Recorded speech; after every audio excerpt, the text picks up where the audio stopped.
Good evening. Welcome to the Glens Falls Common Council meeting, May 28th, 2024. It's 7:30 and time for our regular session. We have the Pledge of Allegiance. Begin with Councilman Landry, please. I pledge allegiance to the flag of the United States of America and to the republic for which it stands, one nation, under God, indivisible, with liberty and justice for all.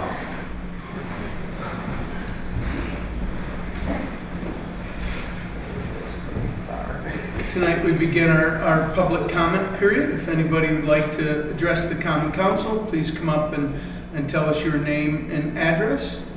And Peter, would you let us know if anybody comes online? Not seeing anyone here from the community to come up.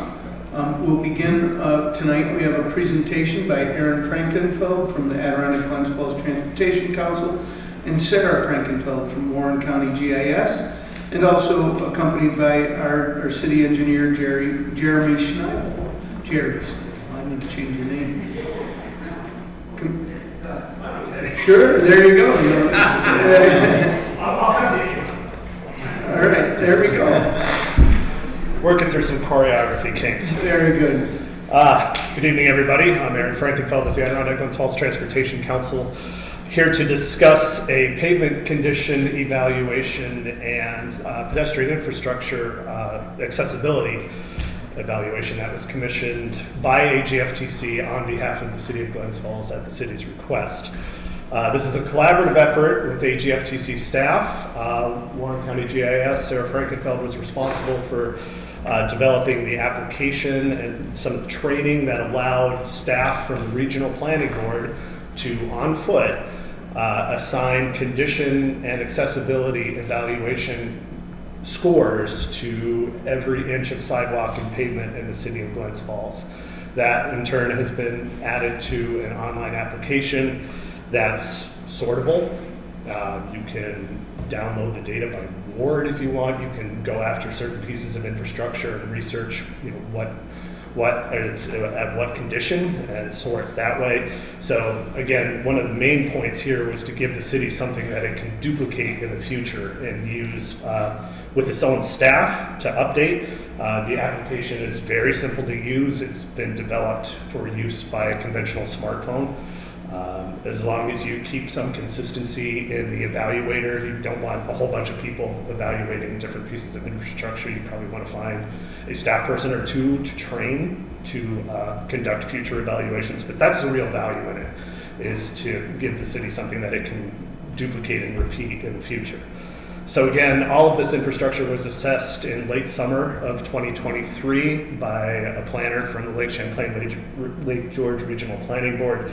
That staff person was trained by AGFTC staff on how to do the evaluations. Those evaluations were conducted using established New York State DOT evaluation metrics. We didn't go out and invent new scoring rubrics. We wanted some predictability between assessments.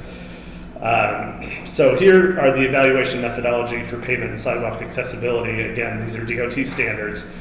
Pavement was scored on a 1 through 10 numeric scale, with 10 being excellent and 1 through 5 being poor. The ADA transit and pedestrian infrastructure ratings were given a score of 1 through 4 based upon that, again, established scale. Those scores mean anything from not accessible, which is a 1, to fully accessible, which is a 4, which means there's no issues. Examples of conditions that would affect an accessibility score for ADA infrastructure and pedestrian infrastructure include things like sidewalk heaving, cracks, surface conditions, barriers within crosswalks if you have a crosswalk lined up again on a drainage grate, cross slopes of curb ramps, the non-presence of curb ramps. You have a number of steel curbs in the city.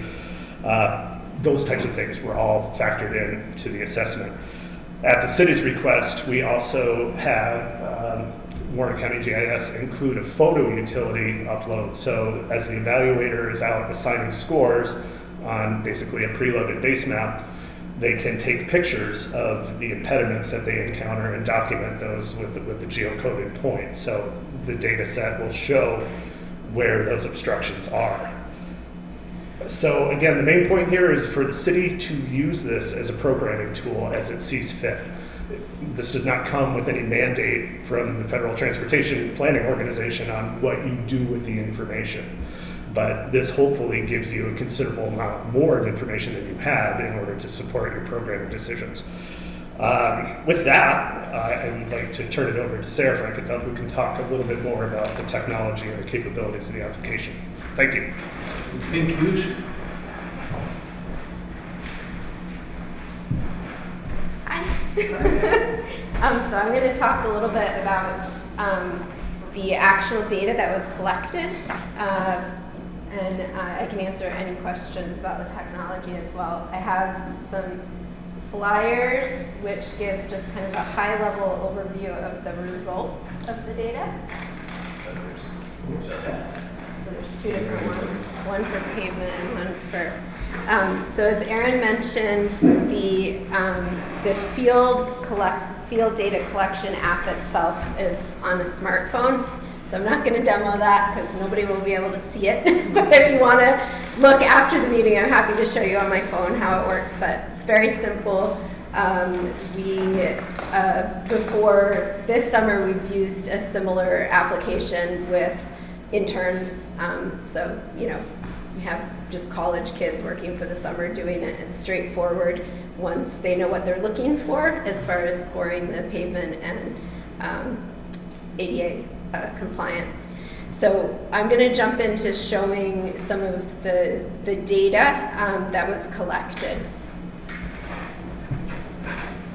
And the nice thing about this is that Jeremy, city engineer, was able to actually kind of track the progress of the data collection real time. So as Sam was collecting the information, this dashboard was populating. So I made some changes once the project was finished, but basically we were able to see how many total sidewalks had been inspected out of the total, how many were remaining. So it was a good kind of status indicator for Jeremy as the project was progressing. So to start out with, we created layers in the GIS for every single sidewalk segment. So this is every stretch of sidewalk between an intersection, as well as every crosswalk and every curb ramp in the city. So those numbers up there are the total number of sidewalk segments, crosswalks, and curb ramps that are currently existing in the city. And then, as Aaron mentioned, every single one of those was evaluated. This dashboard is publicly accessible, and you can look at it yourself in more detail using the URL on the bottom of the sheet. All of these can be popped out to full screen. If you hover over the various different pie charts, you'll get the total number of each feature type that falls within each ranking category. They can also be filtered by ward. So if you click on a particular ward boundary, it will filter the number of sidewalk segments, crosswalks, and curb ramps by that ward, as well as update these charts by ward.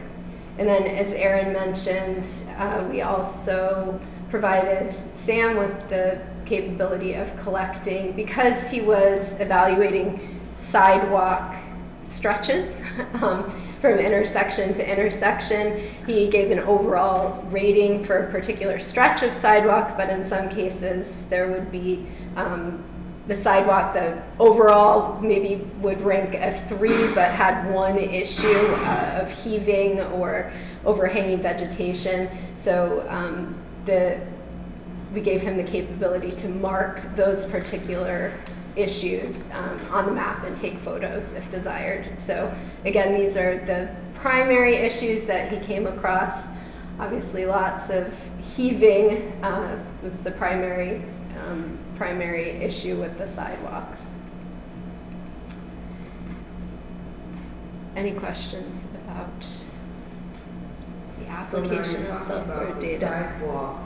So what about, I see we have the evaluation, but what about the streets that have no sidewalks? Are they there?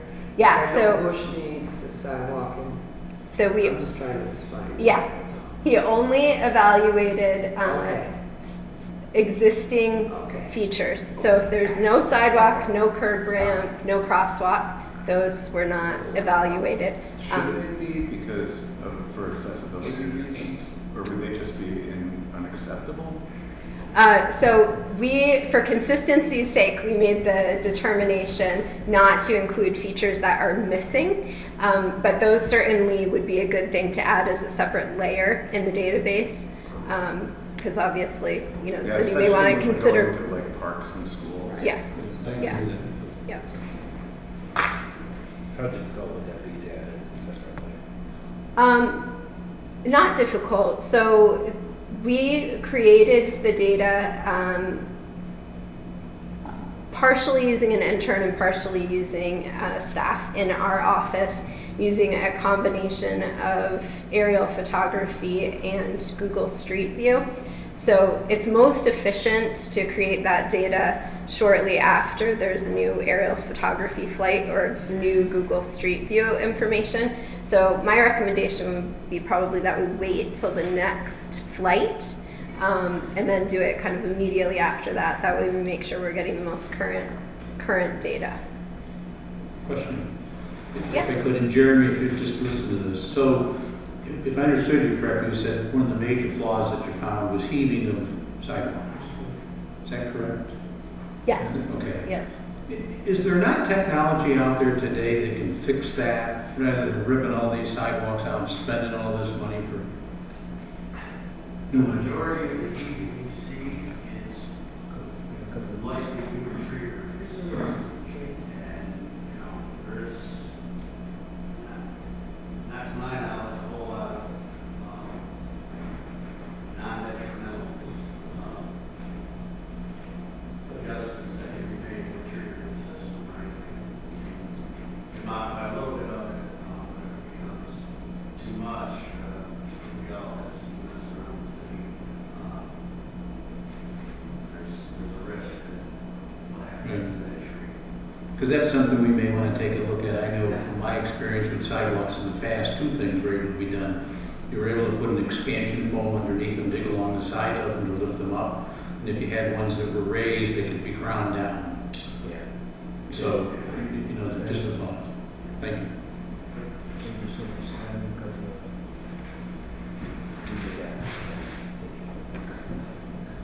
Go ahead. I'm sorry. Okay, so again, just for people not familiar with how geographic information systems work, this information is all attached to a database. So there's a spreadsheet behind this that provides detailed information for Jeremy and Department of Public Works as far as, you know, how many miles each sidewalk is, rating information, any comments that Sam collected in the field. What would you, I know there's a number of parks in the city where there's slate sidewalks, which I would think are not particularly the safest thing to be walking on. How would that be tracked as a sidewalk issue? I'm not exactly sure if there were different criteria. Pretty close to the same criteria, you know, Yeah. as far as unevenness, just hazard values of that stretch.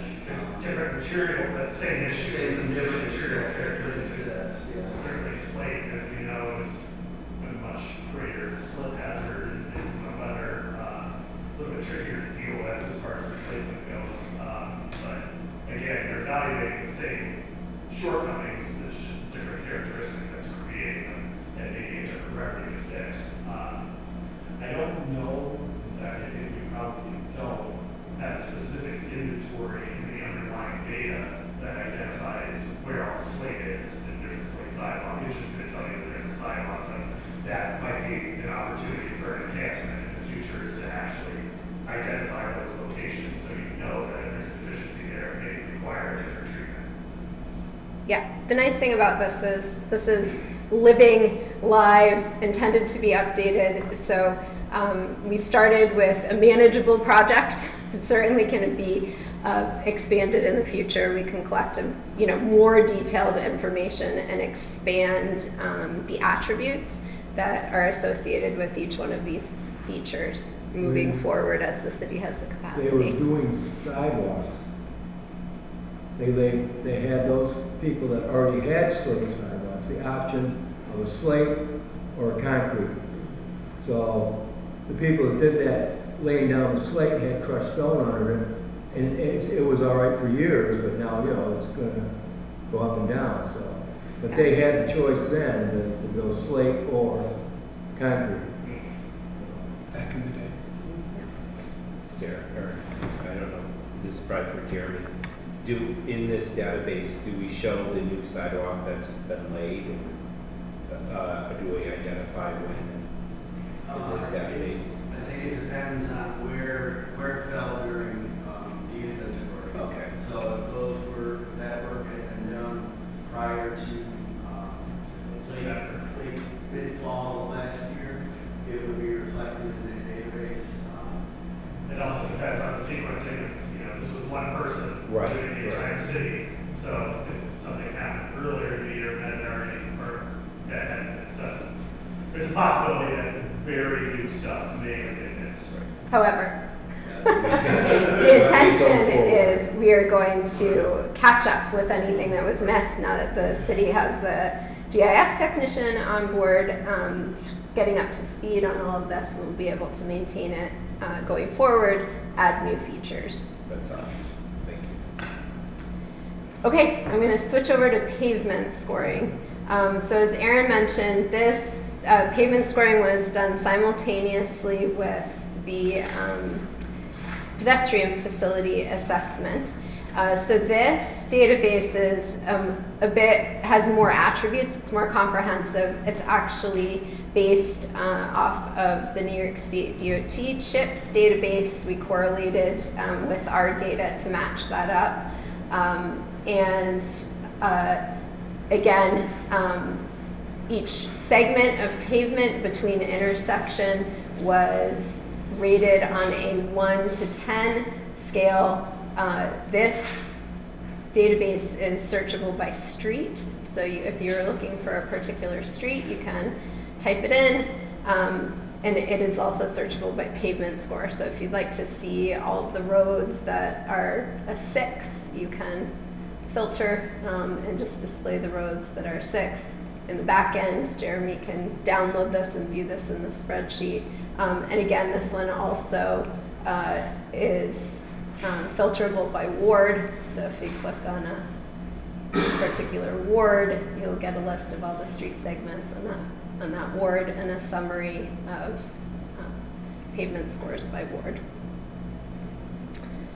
You also have a link to this one on the sheet. So if you want to play around with this on your own computer, you can do that, and feel free to get in touch with any questions. Again, this is also set up to be able to maintain going forward, and have some hard data when planning what the city's gonna prioritize paving moving forward. Sarah, how do you deal with border streets? Let's just say Western, for example. As far as which ward it's gonna. Well, between the towns, how do we differentiate between the town and the city? Like if we're going down Western. So this is actually done with lane miles. Okay. So I believe he only evaluated the half of the street Okay. that is in Glens Falls. Okay. And then, these lane miles are actually double the individual, or depending on how many lanes. Most streets in the city have 2 lanes. So, yep. So if we were to be looking at a specific street and we see it got a 6, if we click on it, does it give somewhere further detail of why it was a 6? Like in the data, does it Specify why it was a 6? No.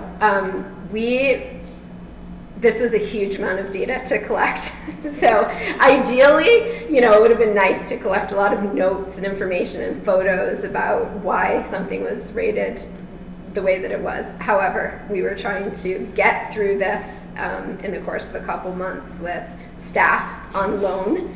So going forward, certainly there's the possibility of expanding the database, adding drop downs for, explaining why a certain thing was rated the way it was. That information exists in the pavement condition manual. There's all sorts of criteria that the evaluator is supposed to use, like type of distress, frequency of distress, severity of distress. We didn't ask our evaluator to do that, to drill down that far and say, oh, this is intermittent alligator cracking, they use alligator a lot. So there's frequent alligator, intermittent alligator, just as examples. But we didn't ask them to do that. We just asked them to familiarize themselves with the example types that typically got a certain score and compare the photo log of those types of facilities with what he was seeing in the field. But he didn't take the additional step of identifying the specific type of distress that generated the score. He just tried to compare the score. Yeah. But that's what we do. But maybe down the road, the GIS person can work on that, because it might be interesting to see patterns, and I'd be curious. Absolutely, and, yeah, I'm going to speak a little bit. Yeah. Yep. Okay. Turn it over to Jeremy. Unless you have questions for me. I mean, can you, I think that if you're looking at pavement scores, your summary, the average pavement score in the city of Glens Falls is 7.1. It's showing 53% at a score of 7, 15% at 8, 2% at 9, and then we've got so that leaves, let's see, 75.6% of paving is scored and higher, 7 or higher. That's impressive. Lane miles of pavement have a score of 6 or low. That's 29%. I mean, it's not perfect. It's far from it, right? And you can see the colors that show you where the noted troubles are. The lower ones. Same with you. Look at your sidewalk segments, right? You got 75.5 miles of sidewalks segments. That's sidewalks. That's pretty impressive. Fully accessible, 304 segments. More accessible, 410. Less accessible, 226, and poorly accessible, 26. Right, and all this can be. They can go ahead and search by their ward. They can take a look and see. They could certainly tell us. We can ask constituents too. What we won't allow constituents or outsiders to do is enter data in. But if the evaluator got one wrong, they missed it, or they say, well, the overall street is a 7, but there is a section here that's a particular problem. They can make a note and they can get it to us. We can start to address it and maybe change that, or at least make the note that there is a really bad pothole or a really bad section here. From these things, also when I don't see it necessarily in this highlight, but when we were all discussing this, when we met, one of the things that seemed to be the biggest weakness, in general speaking, from 10,000 feet, is our curbs, our crosswalks. Would you both agree with that was the issue, or a issue? I think the barriers to accessibility are the most formidable challenge for mobility. If you have a decent conditioned sidewalk and no way to get there, you devalue your sidewalk. Speaking from the pavement perspective, an average pavement score of all city streets, regardless of how important they are, regardless of whether they're through streets or dead end or what they access, of being good, of being over a 7, is a very positive result when it comes to your overall pavement conditions. I mean, anecdotally, I think city residents can see that there's been a tremendous amount of road rehabilitation in the last couple of years, and the numbers don't happen. But I think getting to the point of prioritization, which again would be a local decision on where the infrastructure money can go, removing the barriers to the non-motorized transportation system is a high value investment. So, sorry, one more question. This link here, this is anybody can get into it, like the public can They access? can see the link, and they can see the Yes. information, and they can make notes and send them to us, but they can't go in and change the data. But people can go in and look at it, which is great. Yeah. I think, yeah. Absolutely. Sarah, can you overlay the sidewalks in the street conditions? Yes, I don't, they're, actually, they might. Because I mean, when we're like determining like, I would like to see if there's correlations with deteriorating sidewalks and deteriorating streets, and how you can address one street and everything on one street. That would Yeah. add a tremendous amount of value. Yep, absolutely. So it's not, I don't have it in this map just because visually it's a lot and it kind of throws people off to be looking at, multiple Right. sets of colors, but absolutely it's doable. So if you guys wanted that for your use to have all of that on one map, I just think it absolutely would I can be, do it. if we overlaid it from a decision-making process, I think it would be helpful to me when we're talking about priorities and streets and sidewalks and things like that. If there's a street that has bad sidewalks and it's a bad street, I would think Yeah. that might want to be a priority. Yeah, That's just me, but I it'd be would nice to see think it all. that Yeah. you would probably want to prioritize around schools, around cultural significant areas, around parks first. Right, I mean, we can, but it would be helpful to have that all on one thing instead of looking at two different things. yes. Well, Yep. I'm just saying that the street and sidewalk condition isn't nearly as important as having good sidewalks into things like schools and churches. I think in some cases I would agree, but in others I disagree. I think you get to all look at that and look at your awards and decide. I think that certainly some, when we were talking to Aaron, some communities focus on their streets that they don't focus at all on streets that don't have sidewalks. They focus on the sidewalks that are deteriorating as a priority because they've stated that's the priority. They want to get all of their streets or all the sidewalks that are currently there to a passable thing. But I think you guys all get to decide that, and you can decide it in a general sense, like you can decide it for the whole city or your particular wards. And so, Jim, I think the next step is, we know that our next step is for our GIS person to go ahead and make sure that all the work that was done this past summer that may or may not be there, depending on when they evaluate it, we know we want to start there. The second one is we know that we want to make sure that as we're doing work throughout this summer, that all that information gets there, right? All the sidewalks that we've got contracted out that is beginning. Well, did we get the bid back? We just awarded the bid, right? For paving only? Yeah, the bid was awarded. I think the contract should be on Bernie's desk for your warning, so. Gotcha. Yep, that's moving along. Right. So we'd want to get stuff that's been done in the past summer that may not have gotten caught, depending on where the evaluator was when the work was done, right? That's only fair. And then second, the work that we know we're under contract to complete, we want to make sure that's done. I think that we want to have a workshop with you guys, if we could, in a few weeks, so that we could start to look at sections of the city, like you said, Jim, if you want to place them. I think when I saw them up front and close, just one at a time, that was the best for me to look at. But you want to look at all three, one on top of another, you certainly can, and see if there's a pattern there that you want to. I know Ben's focus has been on a while about addressing where places there are no sidewalks.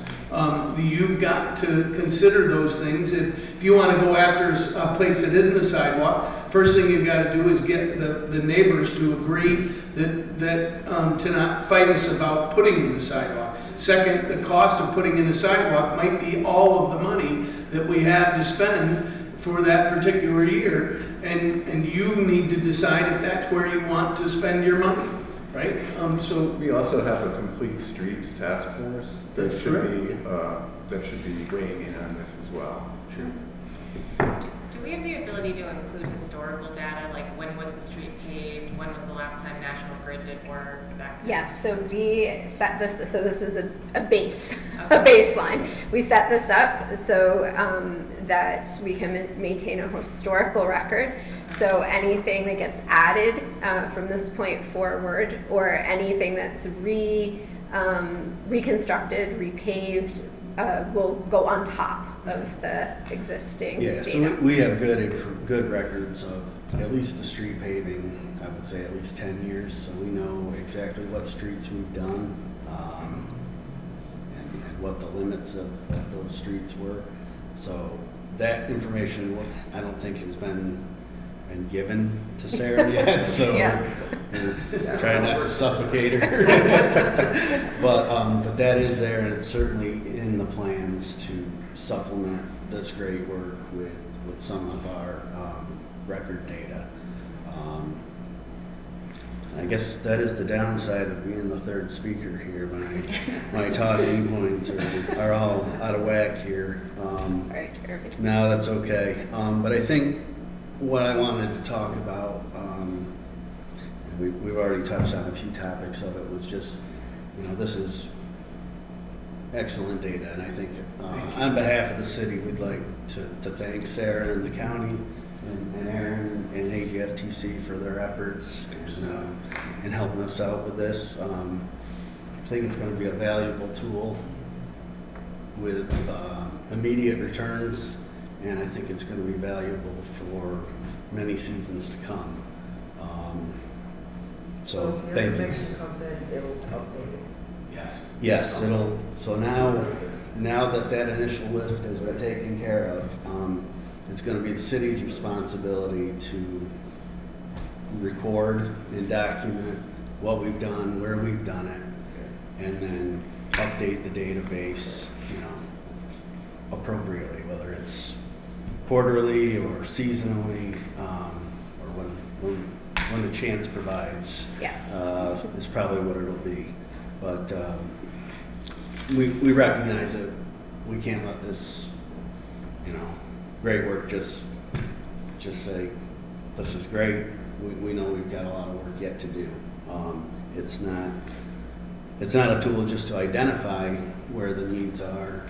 It's a tool to track it too. We're going to see, we hope, all the reds turn to green, the oranges turn to green, and at the same time, what's green now, 5 years from now, might be blue. So it's going to be a constant task to keep this current, and for both dashboards, the street pavement and the concrete work. To Jim's point about the overlay, there could be some merit to that, mostly in terms of phasing. Like if we see a street, let's see, I think it's New Street is a perfect example. In the fall of 22, maybe it was 23, that street got new curbs and sidewalk, and I believe this year it's on the paving schedule.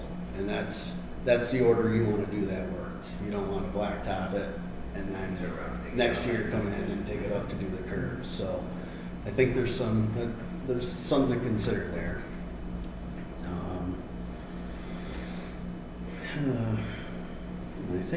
I don't know, does anybody else have any other questions that we didn't talk about yet? So when we've gone through, like recently, maybe it was last year, Maple Street got done, but the sidewalks didn't get done. So that's why I'm like, the overlay to me seems like, why are we not doing this now? Yeah. And we can do that, we can do the sidewalks backwards, but we can't do curb in the wrong order.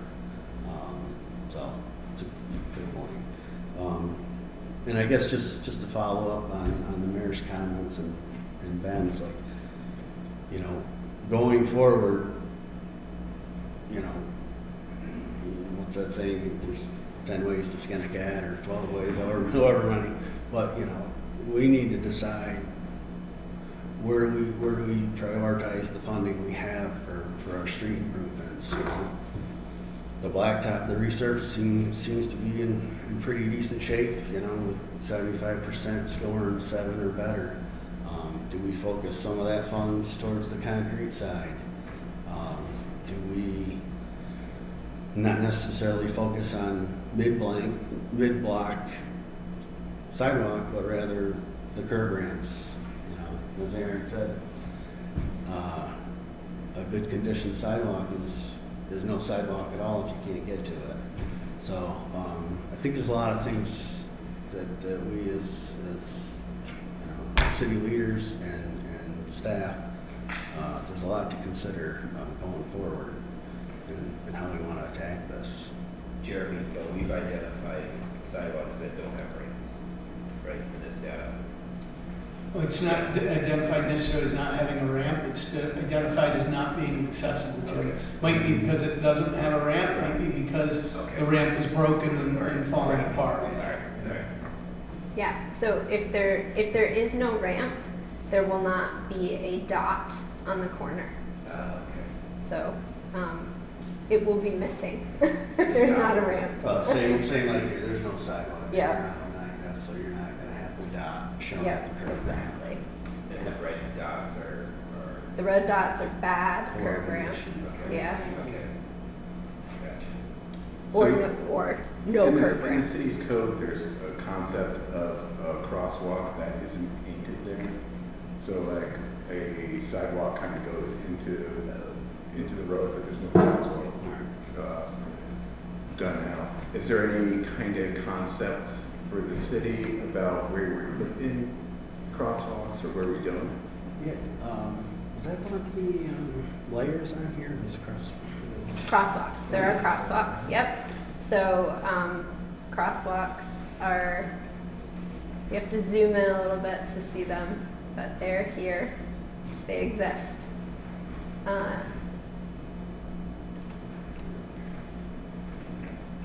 So here you can see they're a dotted line. So in this case, we have 2 bad crosswalks right there and 2 non-existent crosswalks here. And I think, I mean, correct me if I'm wrong, but a lot of the crosswalk conditions are really a function of, you know, paint. Yeah, exactly. Right. It's primarily paint. Yeah. Yep. Was the traffic signal assessed in this at all? Like, okay, so if there's a painted crosswalk but the thing doesn't work, then is that? Oh, the button, That's- yeah, no, we didn't expand this to traffic signal, push buttons. Sarah, how did you get the picture up? What do you click on if you want to? You can just click on the, not all of them have photos. So Sam took some photos for some features, but you can just click on the feature itself. Oh, okay. And any information that he collected will show up for that particular feature. Okay. So he took, yeah, some, I don't know exactly how many photos, but if there is one, it'll pop up. Yeah, so one says 1 of 3 up there in the top right corner. It's probably because it's clicking on both the sidewalk Oh. segments as well, just because the curb ramps Features connect on top of to each the, other. yeah, the curb ramps connect to the sidewalks. Yeah.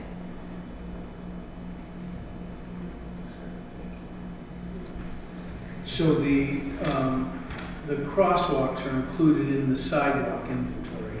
Yes. And then it's a separate link to the pavement.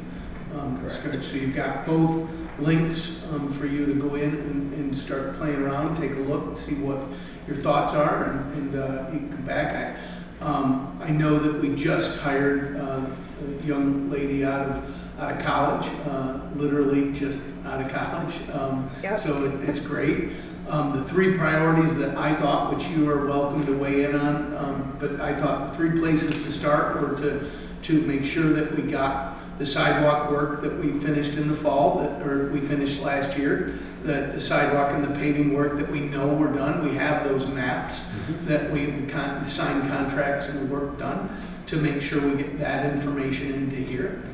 Another would be to at least have the material of what we've decided for our sidewalks and our paving for this current year, to is there a way to, for you to maybe, if we have a workshop to discuss next steps regarding this, that we could at least highlight those areas and maybe not permanently in the database, but to show that, it'd be great to know, oh, this is red area and that's on our list this year, right? This red area, this is a street that needed repair and it matches with our current plans. Yeah, I think there's a. Yeah, probably a way to so, do that. so right now, the database is very simple. But certainly, the capability, and Jeremy and I have discussed doing this, as far as continuing to track status of things going forward. So we can expand that database to include information about scheduled projects, completed projects, a status. And create probably it would be a separate, simpler dashboard that the public could access to see, okay, well, what's coming up over the course of the next year. So all this is doable. It's just time. Absolutely. And the last piece of the priorities were maybe creating a separate category for not completed. Because you can see now that it's not completed, but maybe if we picked a different color, then we could at least see the information that both Ben and Mary had asked about, because they know that there's certain streets that we know there's no sidewalk there. Yeah. Maybe we give them a different color that we could then easily see, where right now it's simply not included, which made sense for what we did, but I would think that we could start with recording everything, and again, giving it a different, maybe even a fluorescent color, something that could make it pop off. Because it'll be you guys who decide what the priorities are. So do we have any communication to coordinate Queensberry? I heard last week that Queensberry is looking to add sidewalks on their side of Western to get more connectivity between, kids in the Glens Falls School District, but in Queensberry. Are we reaching out to them about that project? We haven't had any contact at this point. We're talking to me in the context of the school study. Okay. And so what we were able to do in that, and this was a separate study that was facilitated on behalf of the school district to improve multimodal access to the school high school campus. We were obviously aware of the pedestrian issue of school kids going over to Morse in Queensberry, and the original concern was, hey, let's put crosswalks on the intersection of Western and Grant. You can't put a crosswalk that goes to nothing. Oh yeah, there is one on Western, right over by the CVS. May not be a great idea. It's amazing because it's So just one pad. There's nothing And there's a to land crosswalk. on. There's nothing to land on the Queensberry side. There's not a pad, there's not anything. There's a sidewalk on the Glens Falls side. You're not supposed to put a crosswalk in the middle of the road that doesn't go anywhere. One of their elected officials has been talking to us, indicating that he's trying to get implementation done on the Queensberry side. So what we did is that we added a conditional recommendation into the school study that pedestrian improvements at that intersection be considered once there's something planned. But that's about all we can do. There's also a problem there because on the Glens Falls side, that's one of those, there's one property that doesn't have a sidewalk going through there. Yeah. And that stretch is scheduled, well, from Sherman to Grant on Western Avenue, the Glens Falls side is scheduled for this year. So we'll see new curb and sidewalk on our side, and we'll have to address We'll some make of it, those we'll say issues. Queensberry is going to look good. Yeah, You want to right. do that over there. That's right. We certainly can communicate with. Yeah. No, John. that's an easy reach out and to see what their schedule is and what their scope is. And also for getting towards the bike trail, just if there's anything that, Glens Falls can do to make a better connection over there. Point.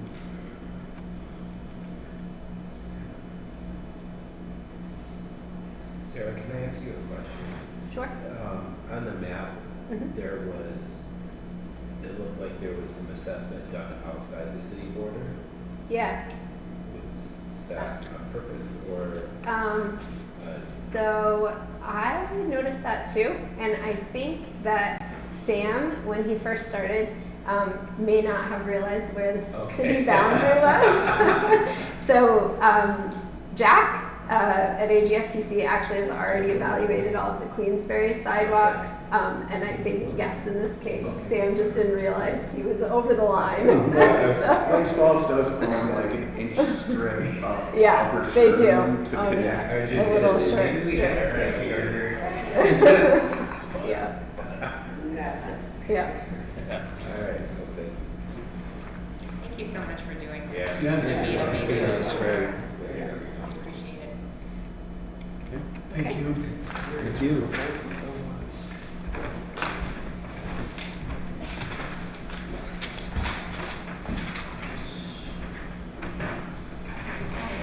Next up, we have committee reports. Sorry, Chair. I'll go ahead and I'll start with committee reports anyway, if you don't mind, will Jeremy. Yep, I'm out of here. Committee reports, Councilman Clark, No report. Councilman Donovan.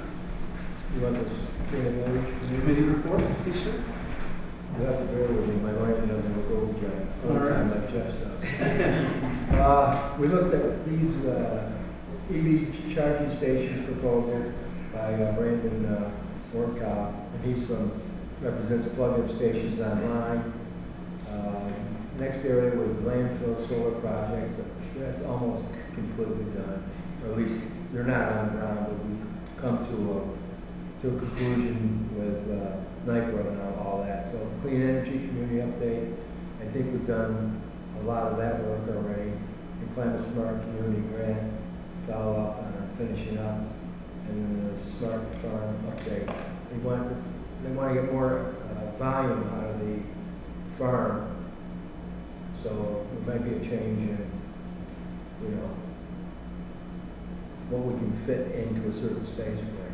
Sure. They want to increase that. Let's see what else we got here. So getting ready for first harvest there of that? We're growing, That's right? Yeah. And we're taking care of the Northern Power and Light with that 5% discount, and I think they've been doing quite well in getting settled in the city of Glens Falls. So, and then let's see.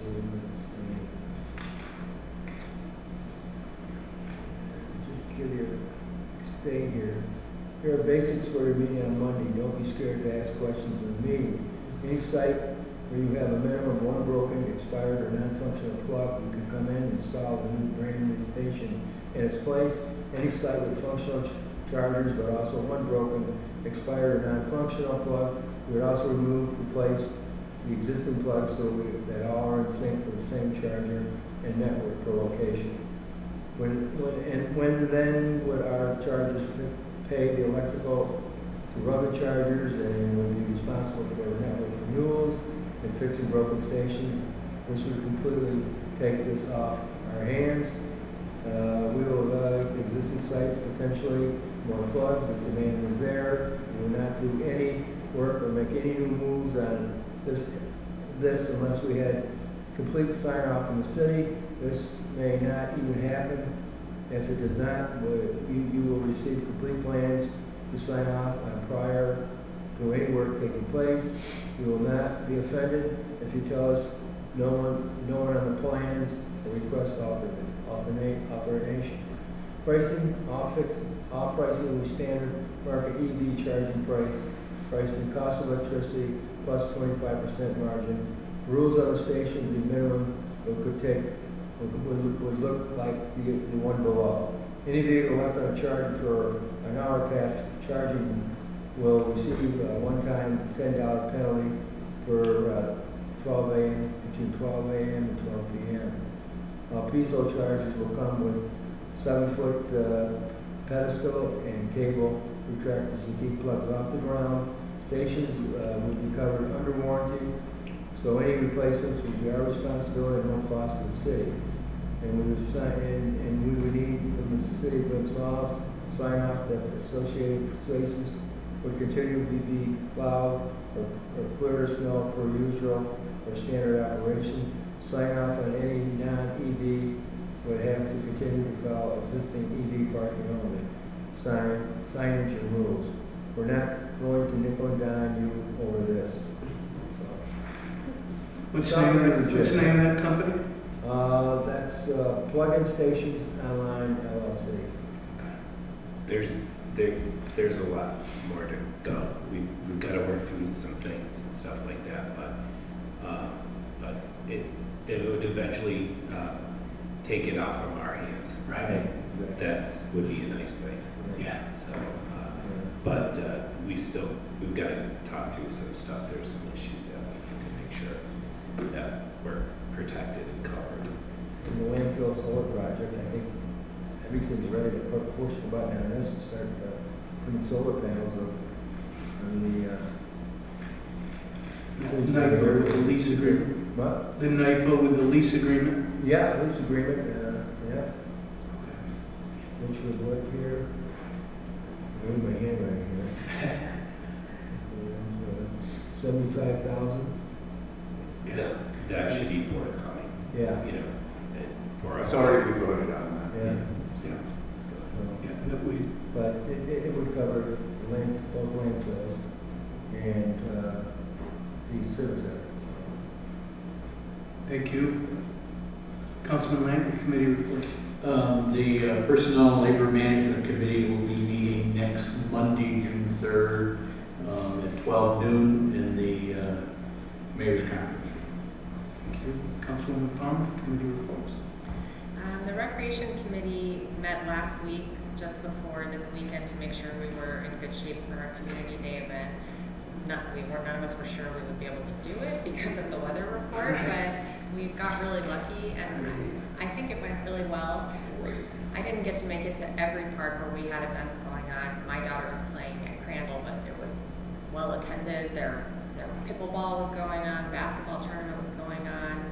I know you said your daughter was at Montcalm, and I heard Murray Street was really good too. Yeah.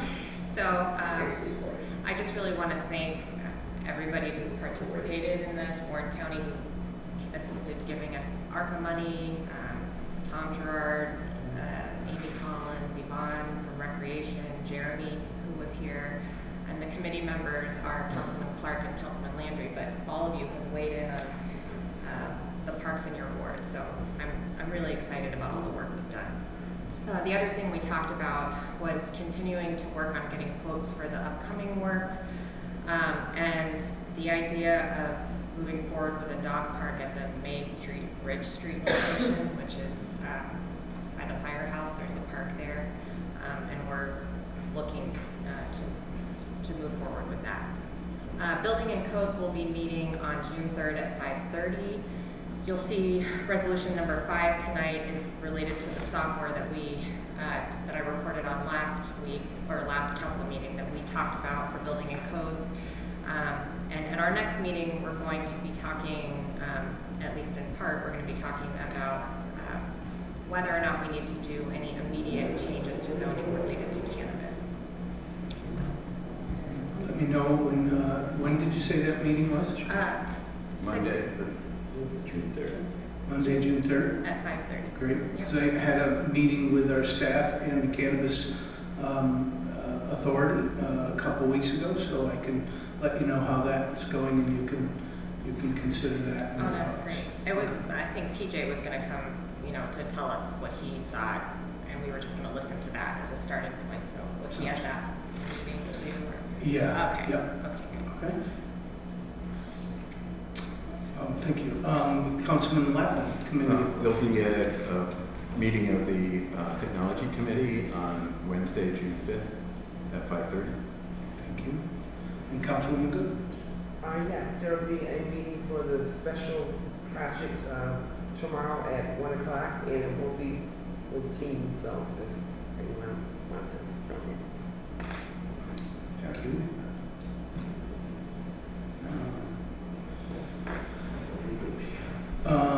Let's let's see, next would be voice vote. We have two resolutions under voice vote. Resolution 1 is a resolution to approve the minutes of the May 14th, 2024 meeting of the Glens Falls County Council. And 2 is a resolution to accept the building code's monthly report. Do we have a motion for voice vote? Do we have a second? Second. All in favor? Aye. Thank you. Are there any items under roll call vote the council would like to pull for discussion? Not hearing any under roll call vote. We have number 3 is a resolution to temporarily waive the open container laws requested by the Glens Falls Collaborative for Take-A-Bite events to be held July 10th, 17th, 24th, 31st, and August 7th and 14th between the hours of 5 and 7 p.m. on those evenings. Collaborative will restrict open containers to the downtown areas bounded by Glen, Bay, Ridge, and Maple Streets, excluding property owned by the Crandall Trust.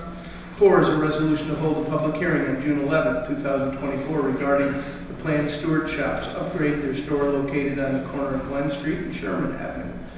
5 is a resolution to increase revenue line A009999-4089 General Government Aid ARPA by $33,050 and to increase budget line A34012-4479 other contracted services by $33,050 to purchase Civic Gov software and Building and Codes Department to allow the department to work more efficiently, writing and maintaining permits, violations, and code enforcement needs with a favorable opinion from the Building Codes Committee. 6 is a resolution to increase A23410-4404-1 Fire Department EMS training by $7,500, reimbursement from New York State DOH for paramedic recertification. 7 is a resolution to increase revenue line A009999-2680 insurance recovery by $1,438 and increase expense line A234104423 motor vehicle highway maintenance by $1,438 as payment for damage sustained by Glens Falls Fire Department of fire apparatus.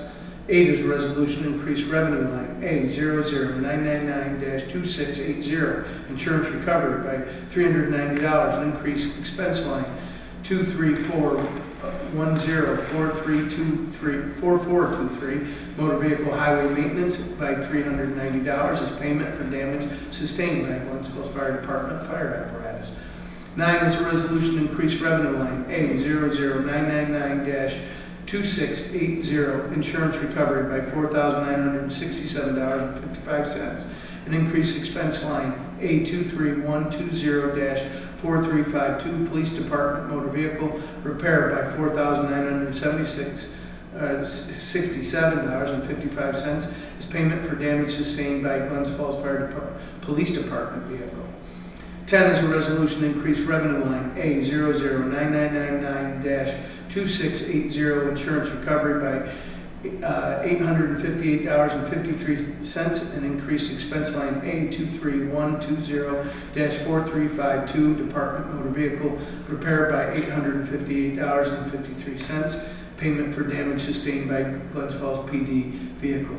11 is a resolution to increase revenue line A009999-2680 insurance recovery by $389.50 and increase expense line A2312043-4352 department motor vehicle repair by $389.50 as payment for damage sustained by Glens Falls PD vehicle. 12 is a resolution to increase revenue line A009999-1589 miscellaneous public safety income by $203.80 and increase expense line A2312044-4479 other contracted services by $203.80 as reimbursement from TransUnion LLC law enforcement database search.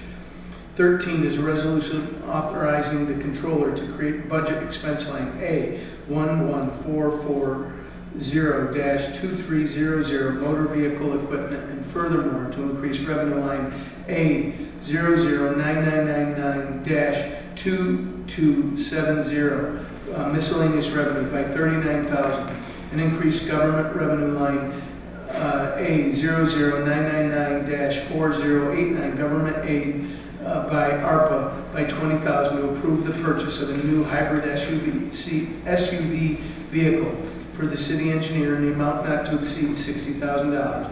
The vehicle the engineer has been assigned to has been deemed unsafe and unable to pass New York State inspection due to excessive wear, age, and structurally deficient due to severely corroded frame. City engineer has been borrowing water and sewer vehicles to conduct these duties and is now informed that this arrangement is no longer available. 14 is a resolution to decrease expense line A78801 or 10-1000 cemetery personal services by $75,000, increasing budget expense line A78810-4479 other contracted services by $75,000. The cemetery is now being maintained by an outside contractor, and these funds will be used to pay for those services. 15 is a resolution authorizing community development manual payments in the total of $15,755.50 to support engineering work in CDBG eligible area ahead of infrastructure project to reimburse expenses for not-for-profits project year 2023 agreements, reimbursement to the city a portion of the community development director's salary and to pay for project delivery and administrative costs for consultant CT Map and to pay for emergency work done under the city's rehab program. 16 is a resolution to approve the following outside dining encroachment permit renewals, which allows for the placement of chairs and tables at these businesses for the period of June 1st, 2024 through May 31st, 2025, while in compliance with PRO-AG regulations for public access on sidewalks as shown in their approved layouts. Approvals will be permit numbers 5 through 9-2024, 5 through 8 permit 2024. 17 is a resolution to approve the following mobile food unit licenses. Approvals will be for mobile food unit license numbers 24 through 29-2024. 18 is a resolution to retroactively approve encroachment permit number 22-2024 as approved by Mayor Collins on May 9, 2024 for Clinton Shanks, owner, tax map number 303.17-2-11, commonly known as 56 Walnut Street, Glens Falls, to have Crane Home Services from Johnsburg Road, Warrensburg, New York, to place a dumpster on the road in front of 56 Walnut Street for May 10th, 2024 through May 15th in compliance with PRO-AG regulations.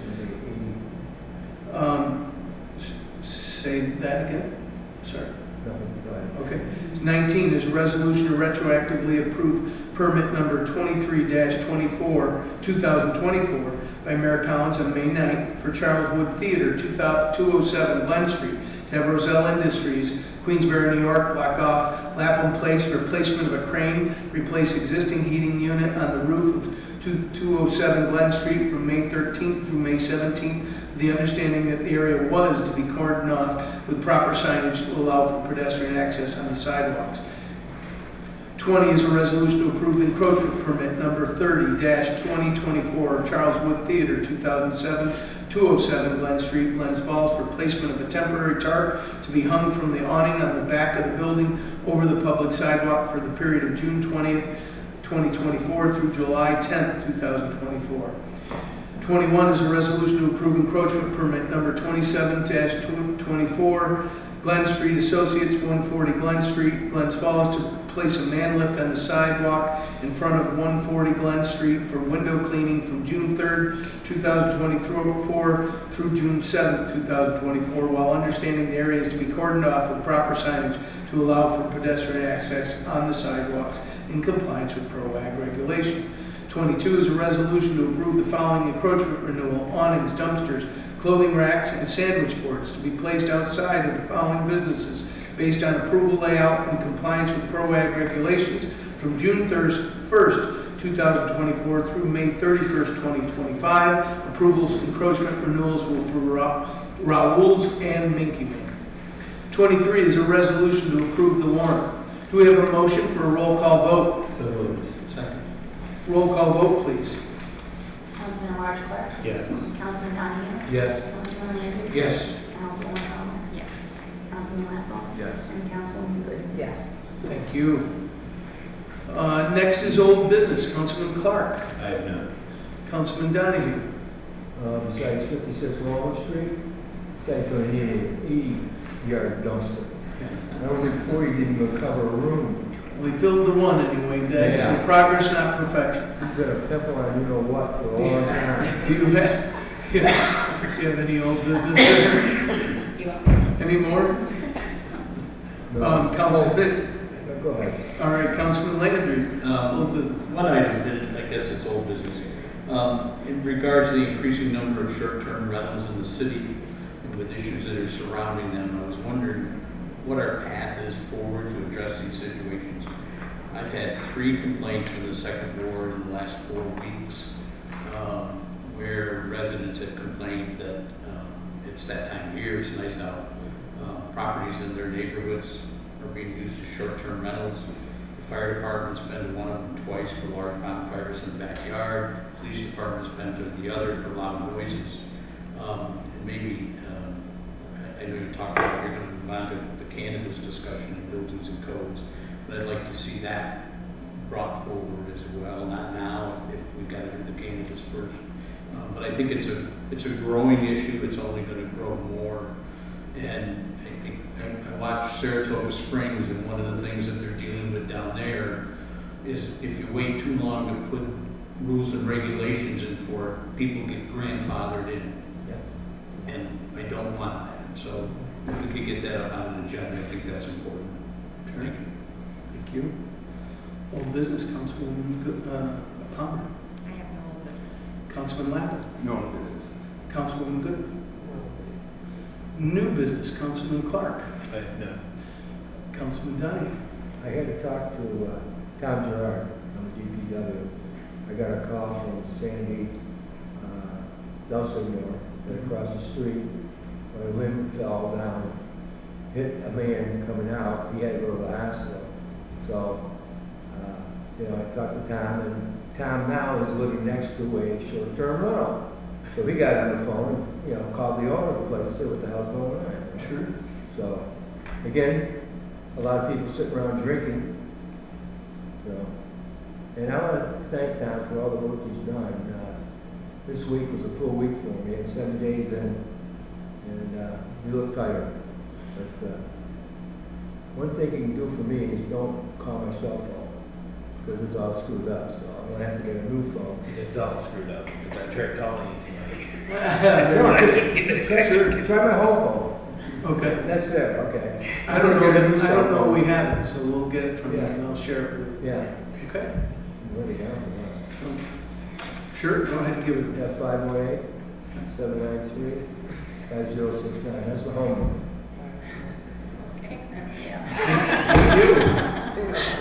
All right, that's great. Now everybody's got it. We're all there. New business, Your Councilman. secretary's going to all the messages for Usually you. the people trying to scam us, Give us our social security.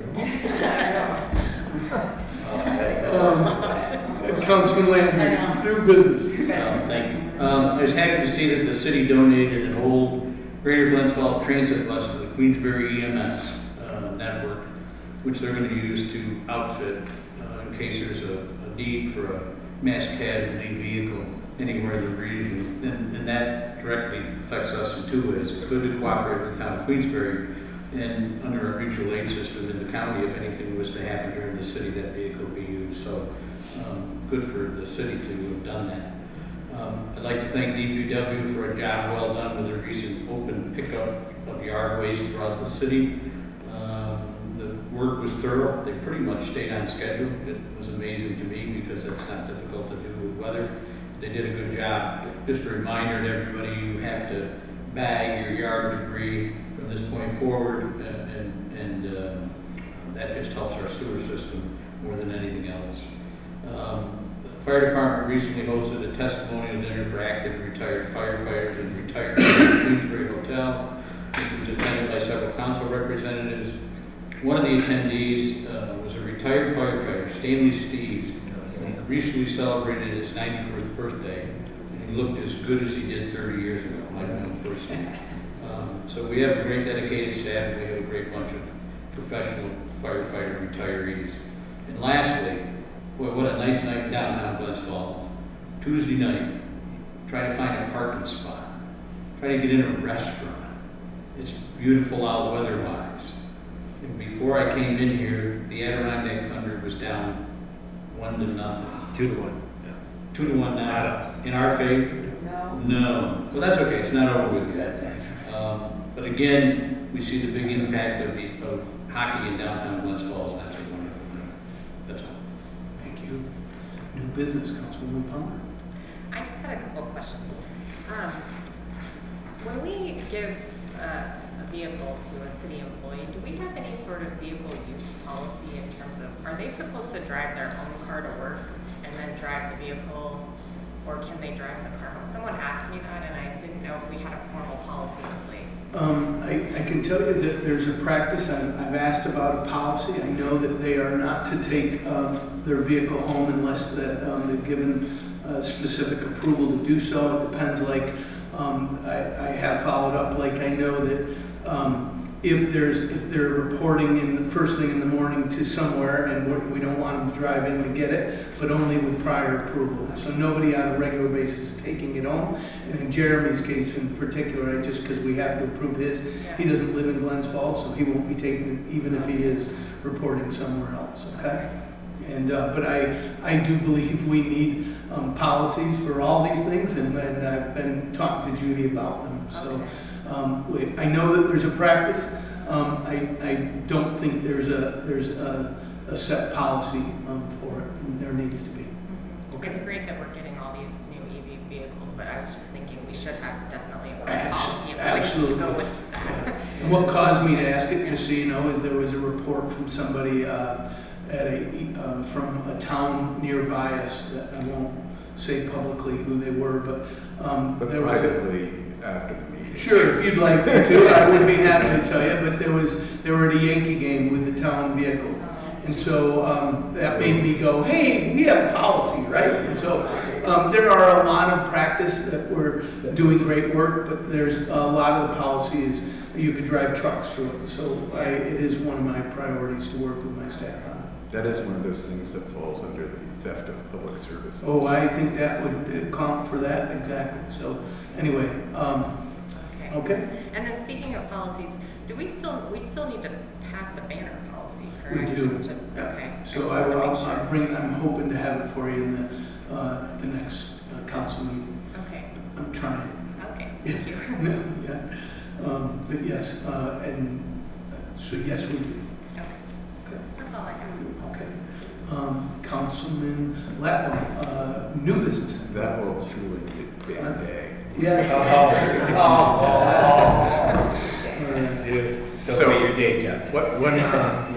One question is, we've been talking about having a fleet policy for the city, and I'm a little bit concerned that the last few vehicles we've added on are plug-in and not battery electric.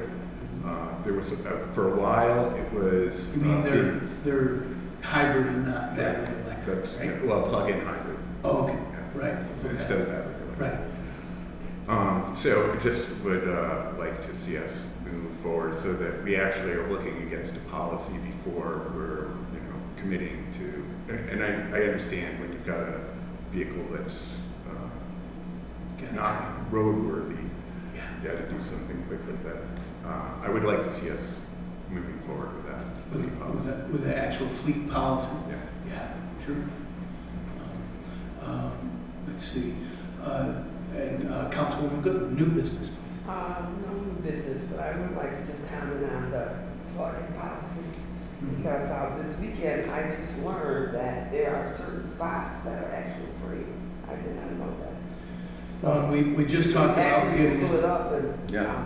did not know, but I didn't know that, so. People, there's some places out there. It was new to me, so I thought. The gateway and there's fast charging. The only ones I've seen there for. Yeah. And I don't believe I have any new business. And just to let you know, I will not be here July 1st. July 1st, you're gonna miss the next council meeting? Thank you for letting us. Upper Adirondack. Good for you. Good for you. I believe that is it. We open back up to public comment. I don't see anybody here from the public, so how about you, Peter, anybody online asking us? So if we don't have any public comment, do we have a motion to adjourn? So moved. Second. All in favor? Aye. Adjourn. Thank you.